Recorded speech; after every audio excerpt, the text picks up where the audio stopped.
Satan created through influence and suggestion the Roman Catholic system as a counterfeit church.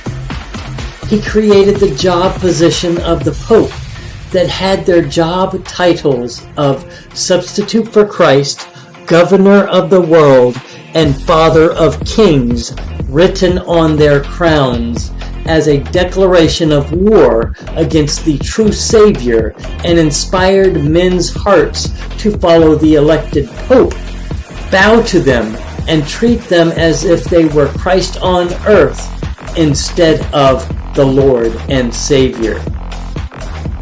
The Pope created new laws that counteracted many of the laws in the Bible, and two of them were to praise and worship Mary, the mother of Jesus, and to pray and or talk to the dead, especially the saints, when it clearly says not to talk to the dead in the scriptures. And in the Bible, it also says that God finds it detestable to talk to the dead. Jesus called the Roman Catholic system the Great Whore, mentioned in Revelation 17 and 18. The Vatican created inquisitions and wars in order to slaughter Jews and Bible-believing Christians. When Israel became a nation again, the Pope had a heart attack. After Catholic Germany had murdered over 6 million Jews, God finally gave the Jews their own nation in 1948. Immediately, Arab nations massed huge armies to destroy them once and for all. But the Jews stood their ground. The Jews refused to be bullied anymore and did not budge. Arabs in Israel were threatened by death from their Arab neighbors, which were scared of the wrath from their false god Allah. The Arabs that left were never welcomed by their oil-rich neighbors and were rejected as trash.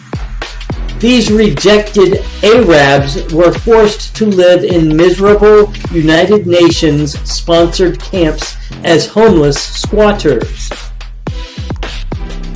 A great majority believe the only solution is a third world war. This idea originated somewhere in the United Nations. One of the UN's first assigned agendas, when it was first founded, was to aim towards a one-world government, and the United States has joined the United Nations. A much more sinister force also wants Jerusalem for its very own. The Vatican, which calls itself spiritual Israel. All nations messing with Jerusalem are enemies of God and will pay for it during the upcoming World War. But before that occurs, when nobody expects it, Jesus will come for his chosen, and that is mentioned in 1 Thessalonians 4, 16 through 18. World War III explodes in all its horror. Untold millions perish.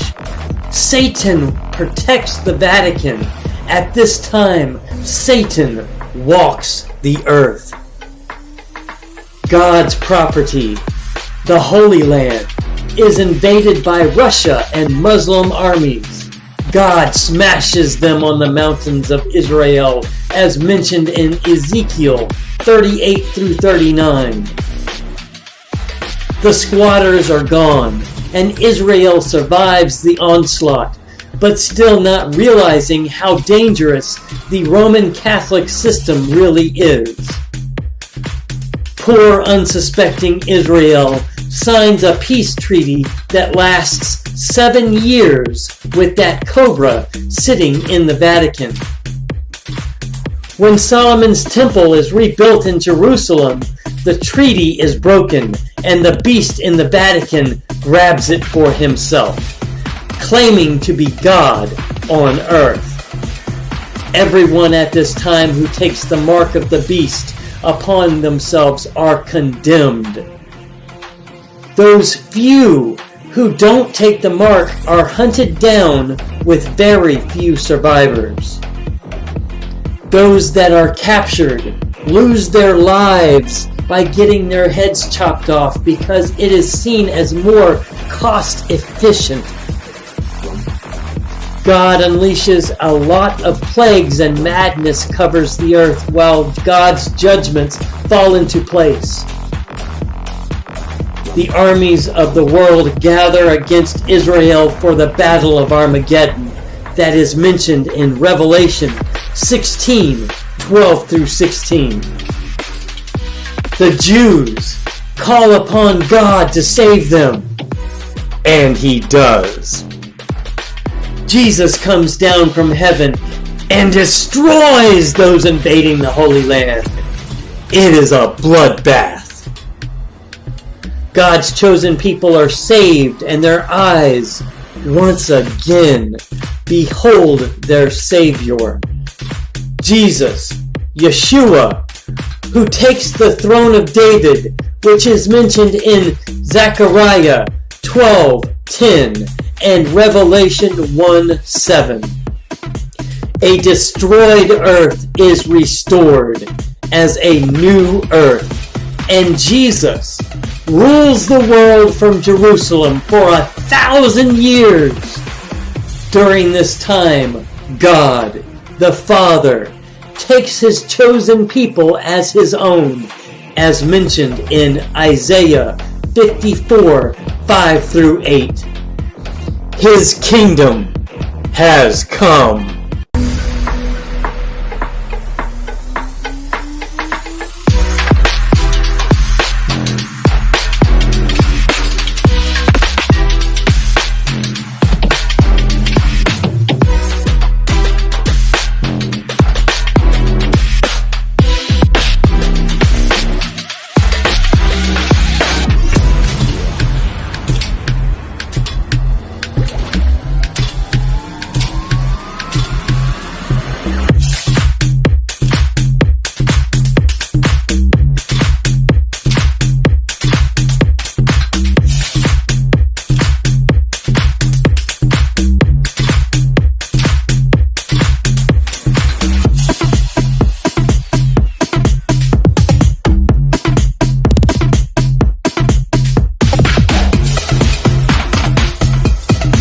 Join us next time with Alpha Productions.